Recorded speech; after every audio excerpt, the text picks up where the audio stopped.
Jokowi selalu disalahkan oleh orang-orang PDIP. PDIP selalu menyalahkan Pak Joko Widodo, namun tidak berani menyalahkan Prabowo Subianto. Inilah kenyataannya. Kalian ini yang melakukan korupsi ya, bukan lagi indikasi Bang. Kalau Saiful kan orang PDIP, sudah terbukti gitu loh. Ya kan, kalian sendiri yang sudah melakukan korupsi, mengkhianati rakyat, ya kan, mengkhianati Bung Karno, ya kan. Terus kenapa kalian menuduh Pak Jokowi terus? Seolah-olah Pak Jokowi ini hantu atau momok lah yang tiap saat itu mempengaruhi jiwa, raga, dan hati kalian gitu loh. Ya, itulah pada kenyataannya memang demikian, di mana PDIP selalu mencari-cari kesalahan Pak Joko Widodo. Namun demikian tidak berani menyalahkan Prabowo Subianto. Dan Hasto Kristianto pun yang dijadikan tersangka oleh KPK, yang disalahkan tetap Pak Joko Widodo. Ketua DPP PDI Perjuangan menyalahkan Pak Joko Widodo terkait jadi tersangkanya Hasto Kristianto. Dugaan kami, pengenaan pasal obstruction of justice hanya formalitas teknik hukum saja. Alasan sesungguhnya dari menjadikan Sekjen DPP Perjuangan sebagai tersangka adalah motif politik, terutama karena Sekjen DPP Perjuangan tegas menyatakan sikap politik partai menentang upaya-upaya yang merusak demokrasi, konstitusi, juga terhadap cawe-cawe penyalahgunaan kekuasaan atau abuse of power di penghujung kekuasaan mantan Presiden Joko Widodo. Bahkan sikap tegas ini baru terjadi minggu lalu ketika partai Download Tribun E. Itulah tadi keterangan PDIP yang menuduh ada cawe-cawe tangan Presiden Joko Widodo. Seharusnya karena Pak Joko Widodo sudah tidak jadi presiden, maka ini sudah tidak relevan. Kalau misalnya mengatakan cawe-cawenya Pak Prabowo, ini baru masuk akal, karena Presiden sekarang adalah secara hukum ya adalah Pak Prabowo Subianto, sudah bukan Pak Jokowi lagi. Warga juga akhirnya menilai bahwa semuanya yang menyalahkan adalah PDIP, yang disalahkan adalah Pak Joko Widodo ya. Kandang banteng jebol pun yang disalahkan adalah Pak Joko Widodo. Sungguh tidak masuk akal. Kandang banteng jebol yang disalahkan Pak Jokowi, bantengnya kabur yang disalahkan Pak Jokowi. Padahal semua itu dari kata-kata dia sendiri yang membuat banteng-banteng kecil pada kabur. Yang pertama, Pak Jokowi kalau nggak ada PDI, kasihan deh Pak Jokowi. Yang kedua, kenapa ya ibu-ibu ini senang betul pengajian? Yang ketiga, satu-satunya wanita super di Indonesia. Ingat ya para tokoh PDI, semakin banyak yang menyalahkan atau menghina Pak Jokowi, semakin banyak pula anak-anak banteng yang lari. Iya, pada kenyataannya memang seperti itu ya, karena Pak Joko Widodo adalah orang yang tulus untuk bangsa dan negara ini, dan semuanya memang kelihatannya mau menyalahkan Pak Joko Widodo. Deddy Sitorus, Ketua DPP Partai Demokrasi Indonesia Perjuangan PDIP, belum lama ini mengeluarkan pernyataan yang menurut saya begitu antusias, bahkan terlihat tendensius. Ia menyebutkan bahwa sebenarnya kesalahan pemerintahan di era Jokowi lah terkait agenda untuk menjadikan pajak kita itu berada di angka 12%. Jadi ini bukan salah pemerintahan Prabowo, tentu saja. Tapi kan kita lihat sendiri kondisi yang ada sekarang. Jadi itu bukan bermaksud menyalahkan Pak Prabowo, tetapi minta supaya dikaji dengan baik ya. Apakah betul-betul itu menjadi jawaban dan tidak menimbulkan persoalan-persoalan baru. Tapi kan Ibu Sarah tadi pagi, Sarah Gerindra tadi pagi mempertanyakan penolakan PDIP atas PP 12%, Bang. Padahal waktu itu sebelumnya PDIP dipanja, Bang, waktu itu. Ini Kamu kan saya udah jawab dari tadi kamu kemana sih? Tapi kalau ini Sudah jelas bahwa itu usulan pemerintah melalui Kementerian Keuangan, bahwa PDI Perjuangan ada panja di situ, itu kesepakatan di dalam komisi maupun lintas fraksi, bukan kemauan PDIP. Siapa yang menginisiasi? Pemerintah melalui Kementerian Keuangan. Udah clear. Prabowo itu nggak salah. Kenapa sih nggak mau bilang aja kalau misalnya sekarang eranya Prabowo, bilang aja untuk jangan menaikkan. Kenapa kok harus melemparkan bahwa ini adalah kesalahannya Pak Jokowi? Akhirnya terungkap 3 tahun yang lalu, Deddy Sitorus mengeluarkan pernyataan bahwa bagaimana kemudian pajak ini justru bagian dari agenda menyelamatkan negara kesatuan Republik Indonesia. Ya, tadi ada pertanyaan dari netizen. Ada pertanyaan dari netizen yang juga cukup masuk, tadi sudah sempat kami bacakan juga, Pak. Kita ulangi lagi. Apakah Anda dapat menjamin dengan kenaikan pajak terhadap sembako yang masuk dalam kategori sembako premium tadi, kemudian tidak akan mengakibatkan harga-harga yang di pasar juga mengalami kenaikan yang cukup signifikan, Pak Deddy? Ini udah ya? Sudah. Silakan. Saya mau bilang begini. Ada peribahasa bilang, assumption is mother of all errors. Asumsi adalah ibunda dari semua kesalahan. Jadi saya mau jujur saja bahwa pada sampai saat ini pun bahwa rancangan undang-undang ini belum dibahas oleh DPR. Jadi kalau mau menjawab pertanyaan tentu harus tahu dong. Saya tidak tahu, ya. Tapi saya mau bilang begini, bahwa prinsip yang berlaku di semua negara, segala produk dan jasa itu dipajaki di seluruh negara, ya.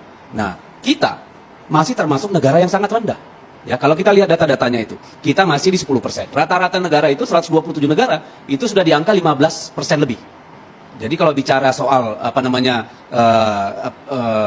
relaksasi ya atau kemudahan pajak, kita ini hebat, ya.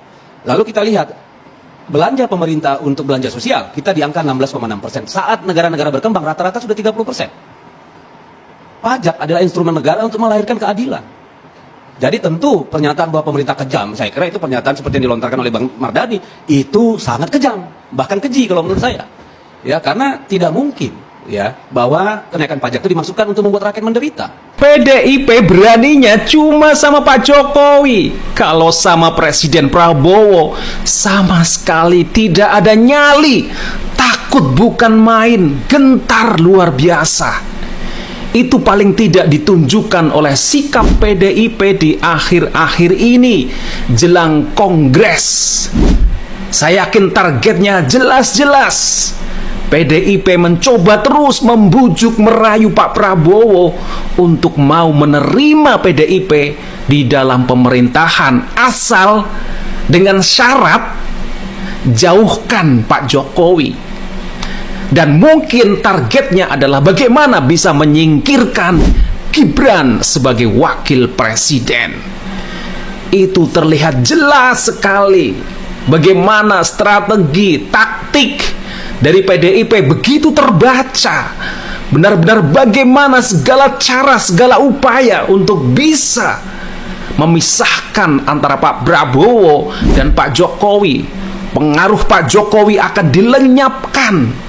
Tidak bisa untuk intervensi atau cawe-cawe lagi. Luar biasa memang ya. Begitu dendamnya kepada Pak Jokowi. Itulah PDIP yang terus-menerus tidak mau move on dari Pak Jokowi. Masih baper luar biasa terhadap Pak Jokowi. Takut luar biasa. Bagaimana pengaruh Pak Jokowi yang masih luar biasa di tengah-tengah masyarakat. Ya, paling tidak ada 2 hal yang dimana PDIP bersikap. Yang pertama, soal PPN naik 12%. Sekarang ini justru banyak kritik terhadap PDIP. Seolah-olah PDIP mau cuci tangan. Padahal itu sudah disepakati oleh DPR. Siapa ketuanya DPR? Siapa ketua panjanya? Dari PDIP sendiri. Sekarang dikritik semua bikin konten. Ganjar pun juga mengkritik tentang kenaikan PPN 12%. Tetapi sekali lagi anehnya PDIP tidak mau menyalahkan pemerintah yang sekarang. Takut luar biasa kepada Pak Prabowo. benar-benar melindungi Pak Prabowo. Oh, ini bukan kesalahan Pak Prabowo. Siapa lagi kesalahannya yang mau ditimpakan? Ya presiden sebelumnya. Mereka benar-benar menyudutkan, menyalahkan Pak Jokowi. Sok pembela rakyat begitu. Makanya tak heran ya, PDIP itu lebih bagus jadi oposisi. Kalau jadi eksekutif di pemerintahan, lupa sama rakyat. Meninggalkan rakyat begitu ya. Contohnya PPN ya, karena masih berkuasa, wah nggak apa-apa dinaikkan, kita butuh pemasukan dari pajak begitu. Tapi sekarang ketika tidak di dalam pemerintahan, jadi oposisi, sok pembela rakyat luar biasa ya, benar-benar sok memperhatikan nasib rakyat begitu ya. Ya begitulah PDIP, bagus jadi oposisi, terus bersuara, terus cerewet, terus berisik ya.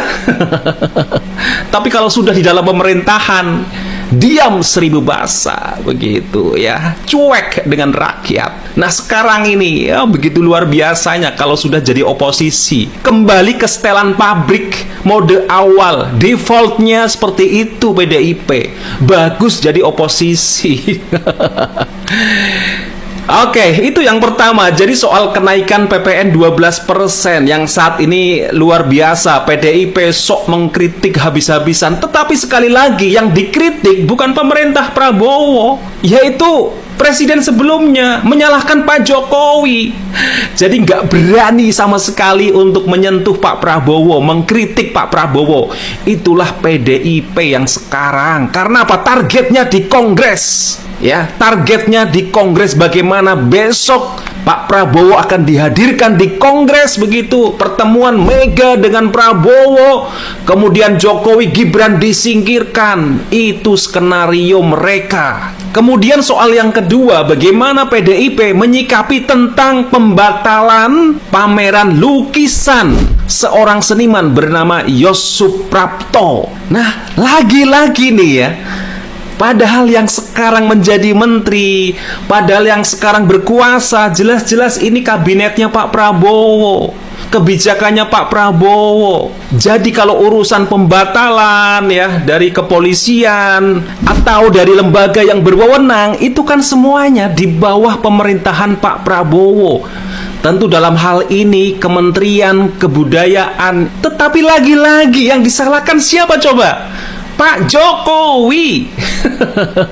Luar biasa memang PDIP, selalu saja Pak Jokowi menjadi tema sentralnya. Belum puas tampaknya PDIP sudah memecat Pak Jokowi. Ibaratnya Pak Jokowi ini sudah dipreteli ya, kekuasaannya, kewenangannya.